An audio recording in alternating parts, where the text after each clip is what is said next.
சென்னை போரூர் அருகே 11 மாடி கட்டிடம் இடிந்து விழுந்து தரைமட்டமாகி இருக்கிறது. இடிபாடுகளுக்குள் நிறைய பேர் சிக்கியிருக்கிறார்கள். இது குறித்த செய்திகளை தொடர்ந்து பார்த்து வருகிறோம். தற்போது நமது செய்தியாளர் சுப்பையா களத்தில் இருக்கிறார். அவரோடு பேசலாம். சுப்பையா, தற்போது மீட்பு பணிகள் எப்படி நடைபெற்று வருகிறது? தேசிய பேரிடர் மீட்புக்குழு அதிகாரிகளோடு தமிழக அரசு அதிகாரிகள் ஏதேனும் பேச்சுவார்த்தை நடத்தி இருக்கிறார்களா?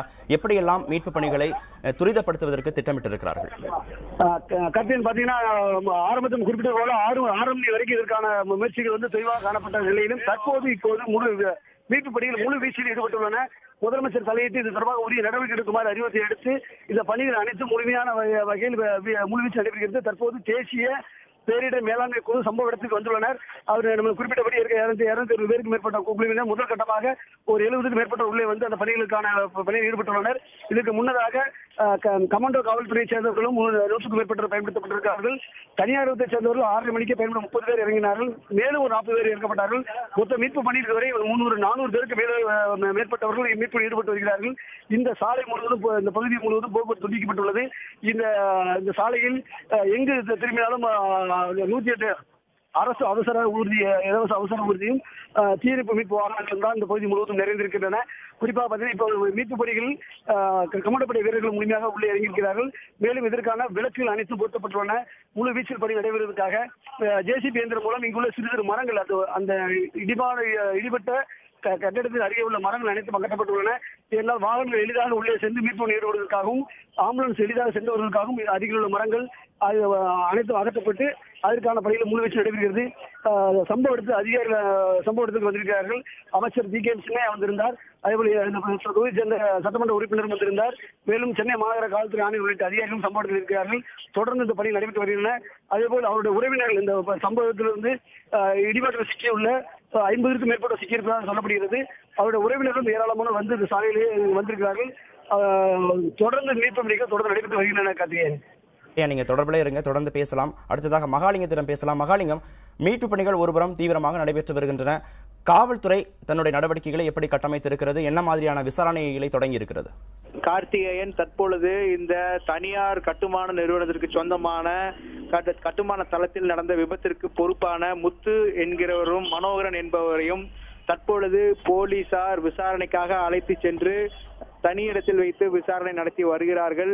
அவர்கள் இருவரும் தான் இந்த கட்டுமான தளத்திற்கு பொறுப்பானவர்கள், உரிமையானவர்கள் என்று காவல்துறை தரப்பில் தெரிவிக்கப்பட்டிருக்கிறது.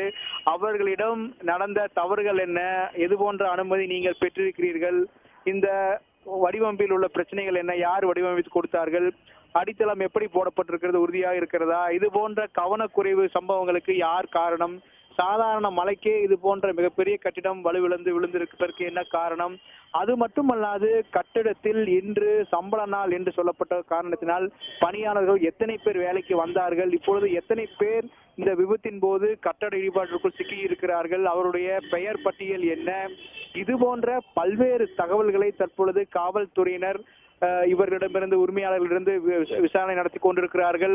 அவர்கள் எத்தனை கட்டடங்கள் கட்டியிருக்கிறார்கள், இது போன்ற எந்த பின்னணியும் விசாரித்துக் கொண்டிருக்கிறார்கள். மேலும் இதற்கான வடிவமைப்பில் என்ன பிரச்சனைகள் இருந்திருக்க கூடும் என்று சொல்லப்பட்டிருக்கிறது. இன்னொன்று, கட்டிட உரிமையாளர் தரப்பில் 2 கருத்துக்கள் சொல்லப்பட்டிருக்கிறது. ஒன்று, மண்ணிற்கு அடியில் உள்ள தன்மை என்பது இலை இருக்கலாம், அதன் காரணமாக இந்த விபத்து சரிவு என்பது ஏற்பட்டிருக்கலாம் என்ற ஒரு கருத்து இருக்கிறது. இன்னொன்று, இடி அல்லது மின்னல் தாக்கி இந்த விபத்து நடந்திருக்கலாம் என்றும் சொல்லப்பட்டிருக்கிறது. இந்த 2 கருத்துக்களுக்கும் எப்படி அவர்கள் உண்மையை நிரூபிக்க போகிறார்கள் என்ற மிகப்பெரிய கேள்வியும் இருக்கிறது. காவல்துறை இவர்களிடம் முழுமையாக விசாரணை நடத்த திட்டமிட்டிருக்கிறார்கள். இன்று இரவு முழுவதும் அவர்களிடம் விசாரணை நடத்தி இது சம்பந்தமான தகவலை சேகரிப்பார்கள் என்று மூத்த காவல்துறை அதிகாரி நம்மிடம் இந்த தகவலை உறுதிப்படுத்தினார். அது மட்டுமல்லாது இந்த வழக்கு தொடர்பாக, அதாவது கவனக்குறைவு வழக்கு போடுவதா அல்லது கொலைக்கான நோக்கமில்லாத மரணத்தை விளைவித்தலுக்கான வழக்குகள் போடுவதா என்ற கோணத்தில் போலீசார் தற்பொழுது விசாரணை நடத்தி கொண்டிருக்கிறார்கள். அது மட்டுமல்லாது தமிழகத்தை பொறுத்த வரைக்கும் கட்டுமான பணிகளுக்கு அனுமதி கொடுப்பது என்பது சென்னை மாநகர பெருநகர வளர்ச்சி குழுமத்தின் முக்கிய பங்காக இருக்கிறது. மேலும் சென்னை மாநகராட்சியினுடைய பங்கும் அதில் இருக்கிறது. அதாவது 1 மாடிக்கு அதிகமாக ஒரு கட்டணம் எழுப்பப்படும் பொழுது அது சென்னை மாநகராட்சி கட்டுப்பாட்டுக்குள் வரும்போது சென்னை மாநகராட்சி அனுமதி அளிக்க வேண்டும்.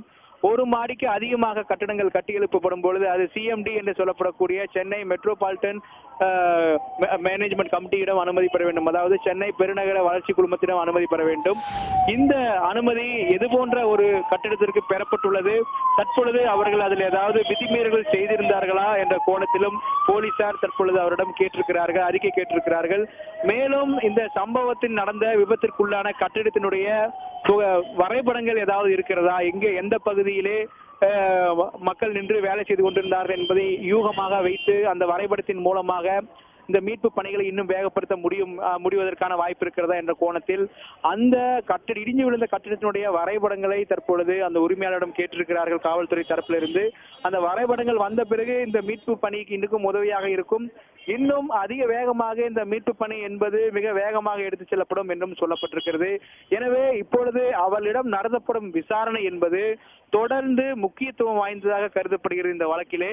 ஏனென்றால் இதற்கு முன்பு பேசியவர்கள் அவர்கள் கைது செய்யப்பட வேண்டும் என்ற ஒரு கருத்தை முன்வைத்தார்கள்.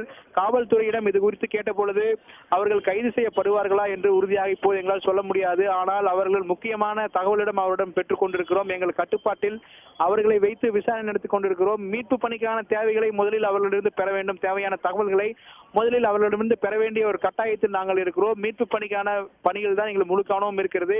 அதற்காக அவர்கள் எங்களுடன் இருக்க வேண்டிய ஒரு நிர்பந்தம் இருக்கிறது. அதற்கு பிறகு இது குறித்த வழக்குகளை குறித்து பேசுவோம் என்று சொல்லியிருக்கிறார் ஒரு மூத்த காவல்துறை அதிகாரி. ஆனால் இந்த பிரச்சனையில் அவர்களுக்கு ஒரு முக்கிய பங்கு இருப்பதாகவே காவல்துறை நம்புகிறது. தொடர்ந்து அவரிடம் விசாரணை நடக்கும். அவரிடமிருந்து முக்கியமான தகவல் பெற்ற பிறகு இது குறித்து விரிவான நடவடிக்கைக்கு ஏற்பாடு செய்யப்படும் என காவல்துறை தரப்பில் தெரிவிக்கப்பட்டிருக்கிறது. கார்த்திகேயன். நிச்சயமாக மகாலிங்கம், இந்த விஷயத்தை பொறுத்த வரைக்கும் ஏற்கனவே சவுகார்பேட்டையில் நடந்த ஒரு விபத்தில் அந்த கட்டிட உரிமையாளர் உள்ளே இருப்பவர்கள் அனைவருமே வெளியே வந்து விட்டார்கள் என்கிற கருத்தை அந்த விபத்திலிருந்து ஒருவர் சடலமாக மீட்கும் வரை தொடர்ந்து பதிவு செய்து கொண்டே இருந்தார். அதே போன்று இந்த விஷயத்தில் தற்போது நடந்த விபத்தில் அந்த கட்டடத்தின் இயக்குநர் பாலகுரு சொல்கிற பொழுது எத்தனை பேர் உள்ளே இருக்கிறார்கள் என்கிறதுக்கு உறுதியான தகவல் கிடைக்கவில்லை என்று சொல்கிறார்கள். மீட்பு பணிகளில் ஈடுபடுகிற பொழுது உள்ளே சிக்கியிருப்பவர்கள் குறித்த விவரங்கள் காவல்துறையினருக்கும் மீட்பு குழுவினருக்கும் உறுதியாக தெரிந்தால் அது குறித்த நடவடிக்கைகளை அவர்கள் தீவிரப்படுத்த முடியும். இதுபோன்ற தகவல்கள் எதற்காக மாறுபட்டு சொல்லப்படுகின்றன?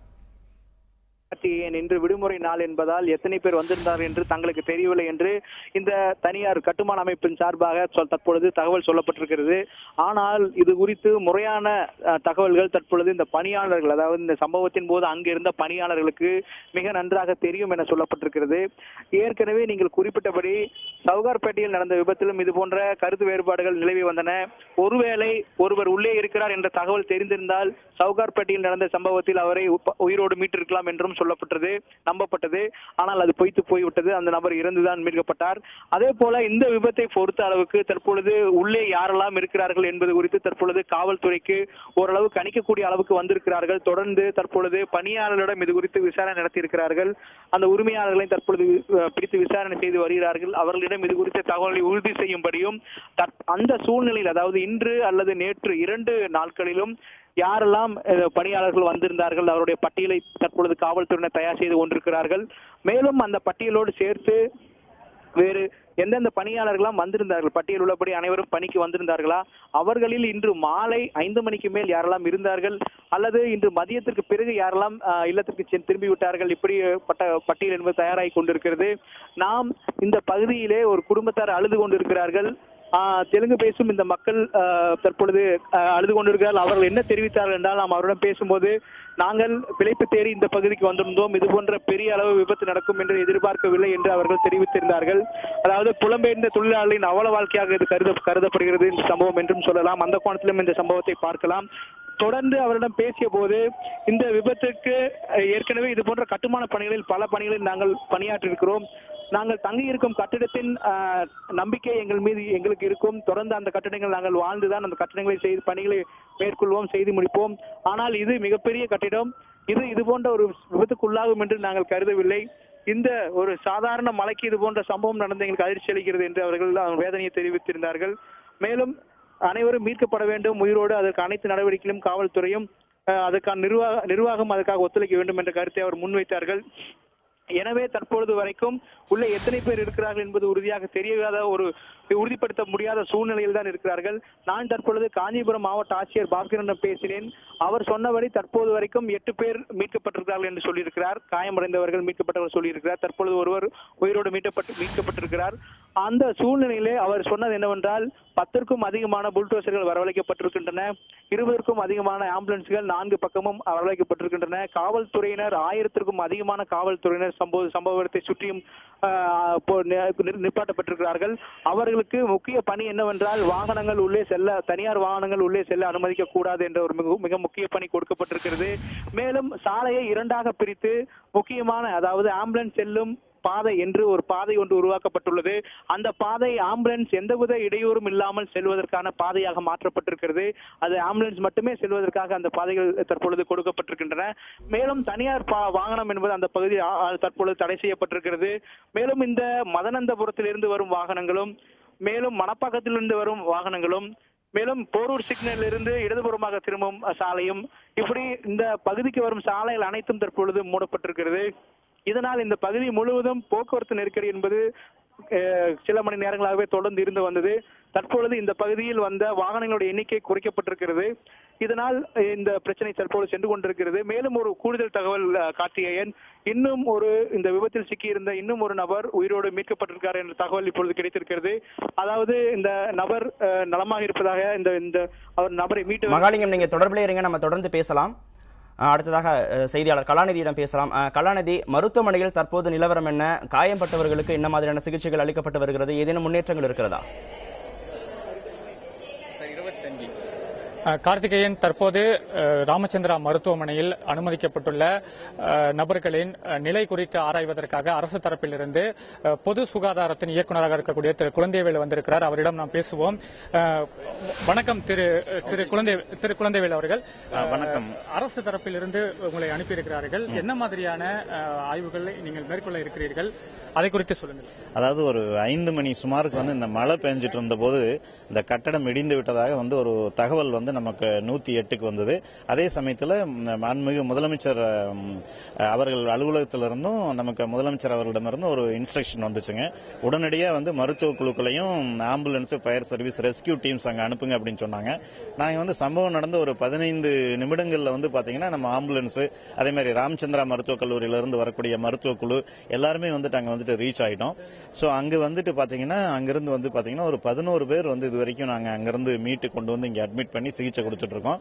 அந்த 11 பேர்ல ஒருத்தர் இறந்துட்டாரு. மீதி 10 பேர் ட்ரீட்மெண்ட்ல இருக்காங்க. ஒருத்தர் மட்டும் ஐசியூல இருக்காங்க. மீதி பேர் நல்லா இருக்காங்க. மெட்ராஸ் மெடிக்கல் காலேஜில் ஒருத்தங்க இருக்காங்க. ஒரு லேடி அங்கே அட்மிட் பண்ணியிருக்கோம். ஸோ இந்த சம்பவத்தில் பாத்தீங்கன்னா அந்த சம்பவம் நடந்த இடம் ராமச்சந்திரா மருத்துவக் கல்லூரியிலிருந்து ஒரு 4 கிலோமீட்டர் தொலைவில் இருக்கு. ஸோ அங்கிருந்து இங்கே வரதுக்கும் டிராபிக் போலீஸ் டிராபிக் கிளியர் பண்ணி இம்மீடியட்டா அந்த வண்டியில ஆம்புலன்ஸ்ல ஏத்தின ஒரு 5 மினிட்ஸ்ல ஒரு 10-15 மினிட்ஸ்ல இங்க வர மாதிரி ஒரு அரேஞ்ச்மெண்ட்ஸ் பண்ணியிருக்கோம். ஸோ இன்னும் ரெஸ்கியூ ஒர்க் நடந்துட்டு இருக்கு. டைரக்டர் மெடிக்கல் எஜுகேஷனும் டைரக்டர் மெடிக்கல் சர்வீசஸும் ஸ்பாட்ல இருக்காங்க. எல்லா டீம்ஸ் ஒர்க் பண்ணிட்டு இருக்காங்க. இங்கு அனுமதிக்கப்பட்டவர்கள் அவர்களை பொறுத்த வரைக்கும் என்ன மாதிரியான காயம் ஏற்பட்டிருக்கிறது, அவர்களுக்கு என்ன மாதிரியான சிகிச்சை கொடுக்கப்பட்டு வருகிறது? இங்க அனுமதிக்கப்பட்டவங்களை பொறுத்த வரைக்கும் உங்களுக்கு அந்த செங்கல், கல்லு, மண்ணு விழுந்ததுனால காயங்கள் ஏற்பட்டிருக்கு. ஒருத்தர் இறந்தவருக்கு தலைக்காயம் ஏற்பட்டிருக்கு. மீதி இருக்கிறவங்களுக்கு பாத்தீங்கன்னா நல்லா இருக்காங்க, ஸ்டேபிளா இருக்காங்க. ஒரே ஒருத்தர் மட்டும் ஐசியூல இருக்காங்க. எல்லாமே இன்ஜுரிஸ் தான். இது போன்ற ஒரு பேரிடர் நடக்கும்போது மருத்துவ குழு என்ன மாதிரியான நடவடிக்கைகள் எடுக்க வேண்டும் என்பது குறித்த பயிற்சி பெற்ற மருத்துவர்கள் இங்கு பணியில் ஈடுபடுத்தப்பட்டிருக்கிறார்களா, அதை குறித்து சொல்லுங்க. இங்க பாத்தீங்கன்னா இந்த ராமச்சந்திரா மெடிக்கல் காலேஜும் நம்ம ஸ்டேட் கவர்மெண்ட்டும் கடந்த ஆண்டு பாத்தீங்கன்னா இது மாதிரி ஒரு சம்பவம் நடக்கும்பொழுது எப்படி செயல்பட வேண்டும்ங்கிறதுக்கு நாங்கள் ஒத்திகையெல்லாம் நாங்கள் பார்த்து பயிற்சி கொடுத்துருக்கிறோம். அதே மாதிரி இங்க 100க்கும் மேற்பட்ட பெட்ஸ் ரெடியா வச்சிருக்காங்க. எத்தனை நம்பர் கேஸ் வந்தாலும் ஒரு 150 கேஸ் வரைக்கும் இங்க மேனேஜ் பண்ணக்கூடிய அளவுக்கு டாக்டர்ஸ், சர்ஜன்ஸ், அனஸ்தட்டிஸ்ட் எல்லாருமே இருக்காங்க. ஸோ இது நியரஸ்ட் பிளேஸ் அப்படிங்கிறதுனால மாண்புமிகு முதலமைச்சர் அவர்களின் உத்தரவுப்படி பெஸ்ட் ட்ரீட்மெண்ட் நியரஸ்ட் பிளேஸ்ல இம்மீடியட்டா கிடைக்கிறதுக்காக நாங்கள் அரேஞ்ச் பண்ணிட்டு இருக்கோம். சீஃப் செக்ரட்டரி ஆபீஸ்ல இருந்தும் ஹெல்த் செக்ரட்டரி ஆபீஸ்ல இருந்தும் கண்டினியூஸா மானிட்டர் பண்ணிருக்காங்க. ஸோ நான் டைரக்டர் பப்ளிக் ஹெல்த் இங்க ஒரு ஸ்பாட் ஆபீசரா நான் இங்க கோஆர்டினேட் பண்ணிட்டு இருக்கேன். இங்க Ramachandra team, Madras medical college team எல்லாருமே அந்த ஸ்பாட் டீமோட கோஆர்டினேட் பண்ணிட்டு இருக்கோம். இங்க மட்டும் எவ்வளவு மருத்துவர்கள் இந்த பணியில ஈடுபட்டிருக்காங்க, எவ்வளவு அவசர ஊர்திகள் இந்த பணிகளுக்காக ஈடுபடுத்தப்பட்டிருக்கின்றன, அதை குறித்து? அவசர ஊர்திகள் வந்து நம்ம 108 ஆம்புலன்ஸ் பொறுத்த வரைக்கும் ஒரு 5 வண்டிகள் வந்து அங்க ஸ்பாட்ல இருக்கு. ராமச்சந்திரால இருந்து ஒரு 3-4 வண்டி போயிட்டு வந்துட்டு இருக்கு. அதே போல மற்ற வாகனங்கள் வந்து நம்ம அலுவலர்கள் ரெஸ்கியூ டீம் போனவங்க இருக்காங்க, ஃபயர் சர்வீஸ் வண்டிகள் இருக்கு. உங்களுடைய தகவல்களுக்கு நன்றி திரு குழந்தைவேல் அவர்கள். கலாநிதி, குழந்தைவேலிடம் ஒரே ஒரு கேள்வி மட்டும் கேட்க வேண்டும். சொன்னது போல கலாநிதி, குழந்தைவேலிடம் ஒரே ஒரு கேள்வி. இங்கே காயம்பட்டவர்கள் இங்கேயே வைத்து சிகிச்சை அளிக்கப்படுமா அவர்களுக்கு, அல்லது அரசு மருத்துவமனைக்கு மாற்றும் எண்ணம் ஏதேனும் இருக்கிறதா, கேட்டு சொல்ல முடியுமா? திரு குழந்தைவேல் அவர்கள், உங்களிடம் ஒரே ஒரு இன்னொரு கேள்வி. காயமடைந்தவர்கள் பொறுத்தவரைக்கும் தொடர்ந்து இது இங்கேயே வைத்து அவர்களுக்கு சிகிச்சை அளிக்கப்படுமா, அல்லது அவர்களது உடல்நிலை சரியான பிறகு அவர்களை அரசு மருத்துவமனைக்கு மாற்றும் எண்ணம் இருக்கிறதா? அதாவது இப்ப எங்களுடைய இம்மீடியட் பிரையாரிட்டி வந்து நாங்க அரசு மருத்துவமனை தனியார் மருத்துவமனை என்ற ஒரு பாகுபாடு வந்து பார்க்கல. முதலமைச்சர் அவர்கள் வந்து இம்மீடியட்டா பெஸ்ட் ட்ரீட்மெண்ட் வந்து கொடுக்கிற நியரஸ்ட் பிளேஸ்ல பெஸ்ட் ட்ரீட்மெண்ட் கொடுங்கன்னு சொல்லியிருக்காங்க. அதன் அடிப்படையில் வந்து இங்க ராமச்சந்திரா மருத்துவக் கல்லூரியில அனைத்து வசதிகளும் இருக்கு. 15 நிமிஷத்துல வந்து இங்க வந்து ரெஸ்கியூ பண்ண அதுல இருந்து ஒரு 15 நிமிஷத்துல இங்க வந்து ரீச் ஆயிடலாம். சோ இங்க வச்சு நாங்க வந்துட்டு ட்ரீட்மெண்ட் கொடுத்துட்டு இருக்கிறோம். சிச்சுவேஷன் அசஸ் பண்ணதுக்கு அப்புறம் நாளைக்கு தான் நாங்க வந்து இது குறித்து, இது ஒரு பிரச்சனை இல்ல. ட்ரீட்மெண்ட் வந்து நமக்கு வந்துட்டு எங்க ட்ரீட்மெண்ட் கொடுத்தாலும் ஜனங்கள் வந்து இம்மீடியட்டா வந்து ட்ரீட்மெண்ட் கொடுத்து லைஃப் சேவ் பண்ணணும். அதான் இப்ப எங்களுடைய மெயின் அப்ஜெக்டிவா இருக்கு. நன்றி நன்றி திரு கார்த்திகேயன். திரு குழந்தைவேல் அவர்கள் சொல்வது போல அருகிலுள்ள மருத்துவமனை என்ற அடிப்படையில் இங்கு தொடர்ந்து அவர்களுக்கான சிகிச்சை மேற்கொள்ளப்படும் என அவர் தெரிவித்திருக்கிறார். அதே போல அவர் ஒரு தெரிவித்த முக்கியமான தகவல் என்னவென்றால், தலைமைச் செயலாளர் அலுவலகம் மற்றும் மருத்துவ துறை என்பது தொடர்ந்து இதில் மீட்கப்படுபவர்களுக்கு கொடுக்கக்கூடிய சிகிச்சைகளை தொடர்ந்து கண்காணித்து வருகிறது என அவர் தெரிவித்திருக்கிறார். எனவே அரசு இந்த விஷயத்தில் மிக உன்னிப்பாக இருந்து இந்த கண்காணிப்பு நடவடிக்கைகள் மற்றும் மீட்பு நடவடிக்கைகளை மேற்கொண்டு வருகிறது என்பது திரு குழந்தைவேலின் மூலமாக நமக்கு தெரிய வருகிறது. கார்த்திகேயன், நிச்சயமாக வேறு யாரேனும் தற்போது கொண்டு வரப்பட்டிருக்கிறார்களா? மீட்கப்பட்ட நிலையில் ஒருத்தர் உயிரோடு அங்கிருந்து மீட்கப்பட்டார், அவர் மருத்துவமனைக்கு வந்து சேர்ந்திருக்கிறாரா? அது பற்றி ஏதேனும் தகவல் இருக்கிறதா? கார்த்திகேயன், திரு குழந்தைவேல் அவர்கள் சொல்வது போல தற்போது வரை 11 பேர் இங்கு அனுமதிக்கப்பட்டிருப்பதாக சொல்கிறார்கள். அவர்களில் ஒருவர் உயிரிழந்திருக்கிறார். 5 பேர் பொது வார்டில், பொது பிரிவில் சேர்க்கப்பட்டிருக்கிறார்கள். 4 பேர் சிகிச்சை எதுவும் இல்லாமல் அவர்களுக்கு மன அளவில் அவர்களுக்கு அதிர்ச்சி என்ற அளவில் தான் அவர்களுக்கு ஏற்பட்டிருந்தது. எனவே அதற்கான மன ரீதியான சிகிச்சை கொடுக்கப்பட்டு அவர்கள் டிஸ்சார்ஜ் செய்யப்பட்டிருக்கிறார்.